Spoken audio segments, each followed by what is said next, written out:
真侪鄉親最近去買物件，攏感覺講這項啊起價，迄項啊起價，即馬即個端午節要到啊，肉粽敢會起咧？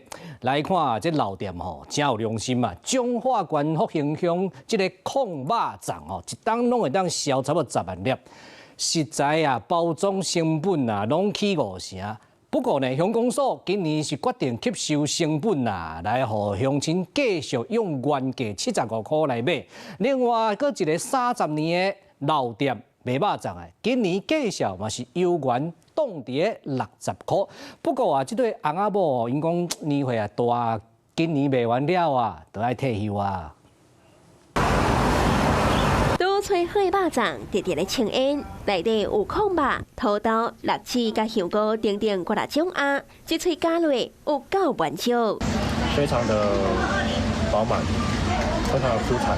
瘦肉的地方不柴，然後肥肉的地方非常彈牙。彰化福興鄉農會的人氣商品控肉粽，當年賣出10萬點。雖然這幾年食材甲包裝成本一直起價。也不過農會決定連續第3檔無要起價，回報鄉親。我們是已經傾盡我們農會的這個資源哈，盡量的還是維持這個3年的價格都一樣。另外，羅講這件干貝包魚粽，內底有高級的干貝甲包魚，雖然當粒上貴賣甲190，也不過今年有原有7萬粒已經紅做完。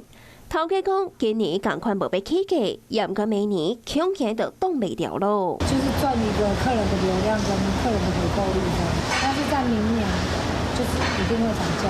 在福興鄉賣30檔的肉粽老店，同款維持一粒60。是講頭家因翁仔某已經過70歲。因決定今年過5節節了後，就要退休去享受，互人客攏食唔甘。食可惜啊嘛，食回去這個古早味的肉粽。即擺就是囡仔也無人咧食啦，我家己嘛做迄咯嘛，一堪章我叫70外咯嘛，一下很多就好啊。管不了的價數一直起，肉粽業者備受壓力。也毋過為了堅守好滋味，面對起價成本，營業員喙齒更加力，家己吸收。Hello， 我是林仙怡。想要搶先掌握最及時的新聞資訊嗎？趕快訂閱、按讚、開啟小鈴鐺，鎖定華視新聞 YouTube 頻道。